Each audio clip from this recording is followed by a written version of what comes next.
Hi, everybody. My name is Elsa. I'm a dietitian and manager here at Dynamics. And today we're going to talk really quickly about how to eat to boost your daily energy. So, as always, the information we give is really for educational purposes. It's not intended to replace the advice of your healthcare professional.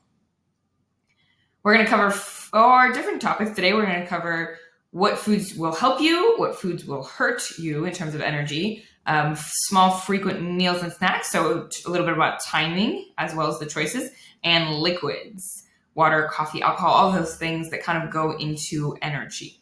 I know that everybody's attention span differs, so I'm going to put the summary slide first so that if you don't feel like going through the whole presentation, you already have all your information. So things that you want to add to your diet / eat more of, you want to have more protein. You all know I'm a huge fan of protein.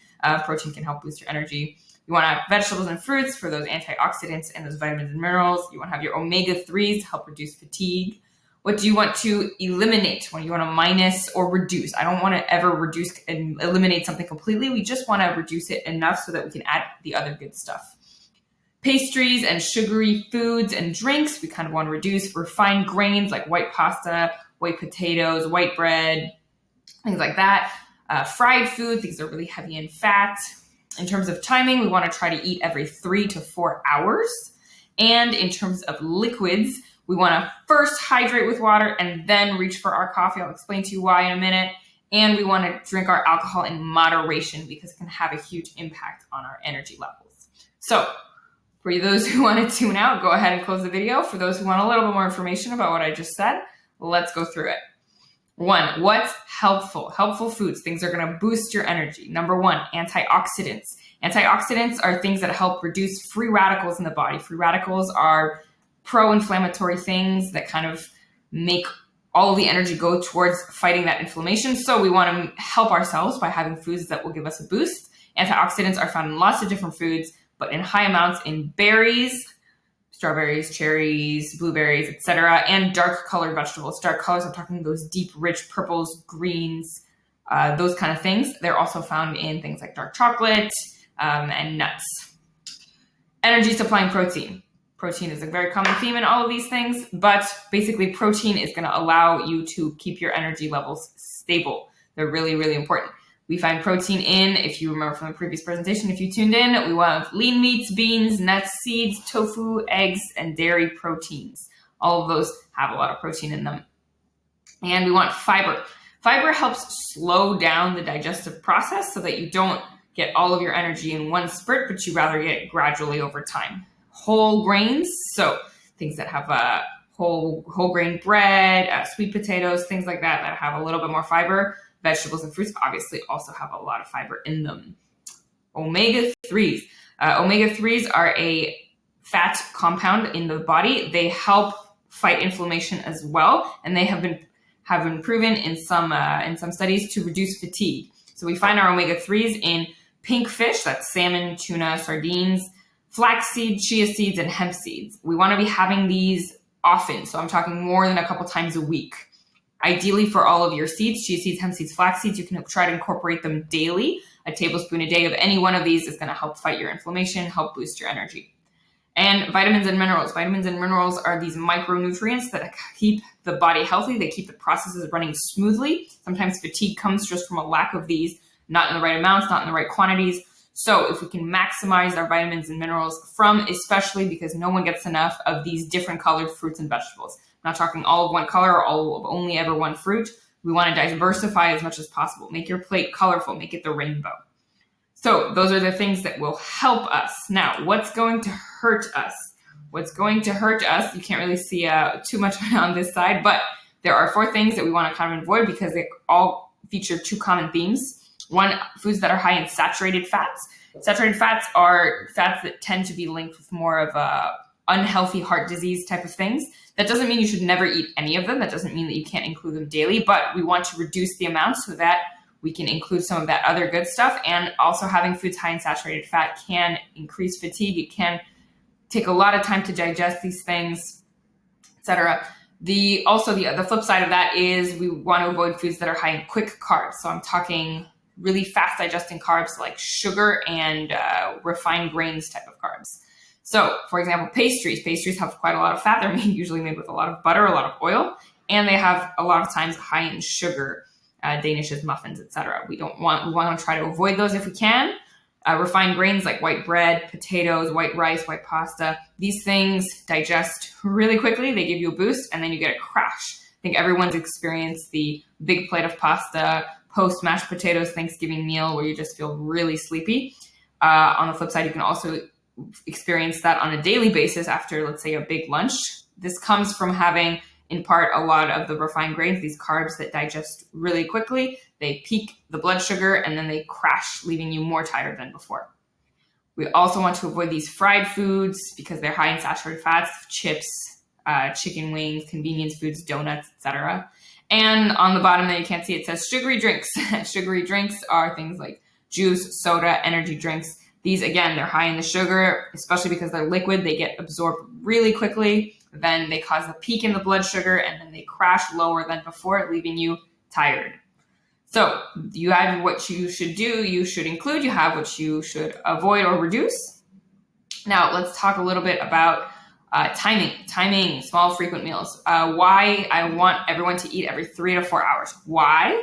One, it maintains normal blood sugar, so it keeps it from crashing or peaking, leading to stable energy levels. Your blood sugars are a big indicator where your energy's at, because this is how the body lets you have more energy. It'll release sugar into the blood to give you a boost, or if you use all of it as if you're exercising, then you have a little bit less sugar in your blood. It keeps a steady supply of nutrients to the brain, which helps improve focus. Obviously, you need gas in your car to make it run. The same thing in your body. You need a steady supply of energy, of nutrients in the brain to help you concentrate, to help you focus. It prevents overeating at meals, leading to, and that word is sluggishness. It's really easy to overeat when you're too hungry, aka you haven't eaten in a really long time, more than 4 or 5, 6, 7 hours. When you eat a lot, it makes sense that if you put a whole bunch of food in your body, the body is now like, now I have to digest this. So let's take all of the blood, let's take all of the energy and just focus on digestion, leaving the rest of you to kind of deal with it on your own. So you get tired, you get unconcentrated, etc. And then that last word is easier to make healthy choices. It's easier to make healthy choices when we're not really, really hungry. And this goes for anybody, anytime, anywhere, any goal. It's really difficult to go for the fruits and the vegetables and the whole grains when you're starving and all you are thinking about is a highly palatable, high sugar, high fat food. Normal to be that way. So give yourself a fighting chance and schedule something to eat every 3 to 4 hours. I'll give you an example. If you have your breakfast at 7, you may want to have a snack at 10. You're going to have your lunch at noon or 1. And then you should have another snack at 4. And then you should have your dinner around 7. Again, this would be an ideal world, but it helps you always have something to look forward to, always have kind of a touch point of when to eat. All right, beverages. So let's talk a little bit about liquids. This is also really important when it comes to energy. Most people associate being tired with having coffee. I need coffee because I'm tired. And then maybe at the end of the day, they have like, I had a long day, I'm gonna have a drink with dinner. So coffee. I have nothing against coffee. I love coffee. I don't think anyone should stop drinking coffee. It has lots of health benefits, but you should not associate coffee with energy if you are having it daily. Coffee can give you a short boost. It leaves you more drained than before, just like sugar. It kind of peaks your energy and then crashes it to lower than before. If you're not used to having coffee, having it once in a while, you'll notice the caffeine effects. It can help with your sports performance and all that stuff, except if you are somebody who has coffee every day, having coffee is no longer helping your energy. Your tolerance is to the point where it's not actually making you feel more energized. The placebo effect from not having coffee is more because you know you didn't have coffee, you assume you will be tired, and therefore you pay more attention to your fatigue. If you're having coffee every day, you should not think of, I need another coffee to help boost my energy. It actually won't really work for you. What you should do instead is think about hydration first. So don't think of coffee as your way to energize. Just think of your coffee as a way to enjoy a beverage. If you want to energize, look for water. Hydration is a really, really important key in energy. Speaking of energy drinks. These are chock full of sugar as much as any soda, and they have 75% of your daily caffeine intake. They have about 3 times the amount of caffeine as an espresso shot. And the crash that follows an energy drink comes from the combination of sugar and caffeine, a high amount of caffeine. So you'll get a real big buzz for a little while, and then you're going to come down very, very hard. This also messes up with your kind of hormonal system when it comes to to that regulation. So honestly, we want to avoid energy drinks when we can. They're kind of a very rare exception for when things are not going your way and you need a big boost. Okay, alcohol. Alcohol is a depressant, so it is the opposite of energizing. And while it can help you fall asleep, a lot of people report that they feel more tired when they have a glass of wine, etc. It actually disrupts your sleep quality. So you will impact the next day with having more fatigue, and then you might reach for your coffee, and then your cycle continues.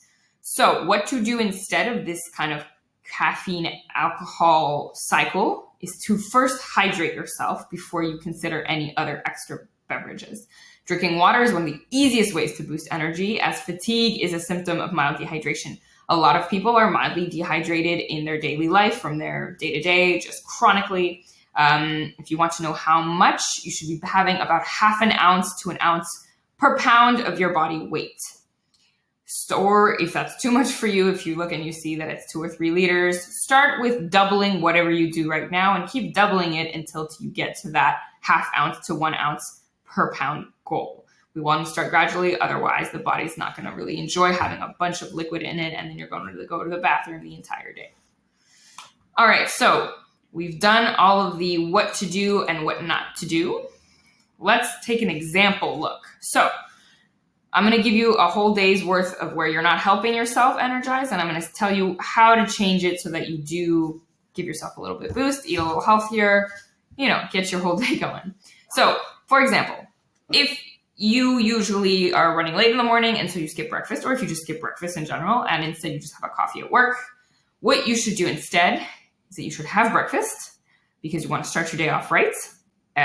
You can easily lack energy when you don't eat because you're not putting anything in your tank. A lot of people say they feel energized when they fast, but it will catch up to you later. It's kind of that morning adrenaline, the circadian rhythm is functioning correctly, and so when there's daylight, there's energy, but it does catch up to you eventually. And then in the afternoon, you might get really tired, and your calorie deficit is also catching up to you. So instead, let's go and do an overnight oats or a fruit smoothie. I picked both of these because they're easy to prep ahead of time, or they're really, really quick. They take 1 minute to create. Let's also drink 1 to 2 glasses of water before we make our coffee at work. Let's make sure we're actually hydrated before we start that. A side note is that coffee is a little bit of a diuretic, which means that it makes you go to the bathroom more, and so you're not really hydrating yourself because that liquid that you're drinking is not actually going inside your cells. It's just being excreted in the body. All right, then next for lunch. Typical day, you're feeling hungry, so you made a PB&J in the break room with kind of the ingredients that someone or you left there. Conversely, not that much extra work, a tuna sandwich made with canned tuna on whole grain bread with bagged carrots on the side. There is very little prep involved here. This is a very cheap and very easy meal. The whole grain bread, we're eliminating our refined grains. We're adding some fiber. We have tuna, we're getting some of our omega-3s. Our bagged carrots, we're getting some of those vitamins and minerals. So healthier, this will keep you full for longer than that PB&J. You're going to be able to kind of keep your energy going and avoid that mid-afternoon slump. Then, let's say on a typical midday after lunch, you have a sugar craving. You go downstairs to the local coffee shop. You get a large coffee and a muffin. We know that we shouldn't really do the caffeine thing again, and we know that we should avoid those pastries/sugary foods. So instead, what you can do, nuts, dried fruits, dark chocolate mix. You can buy this at the store, make it yourself. You can keep it in your desk so that you have literally nothing to do except open a drawer.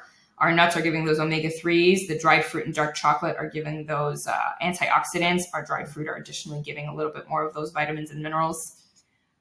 We have this with a cup of green tea. The green tea will hydrate you. Makes a nice change up from the water if you're getting sick of the water at this point.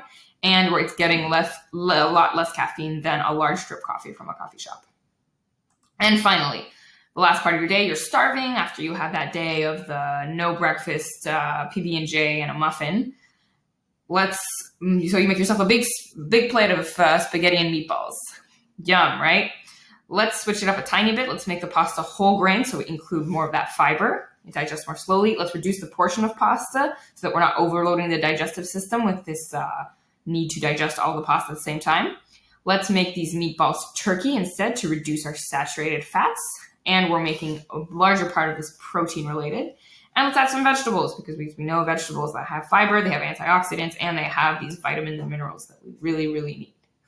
So, big summary, you need to eat every 3 to 4 hours. You need to have antioxidants, omega-3s, vitamins and minerals, and fiber. We want to avoid saturated fats and sugars, and we want to hydrate with water before we go for coffee or alcohol.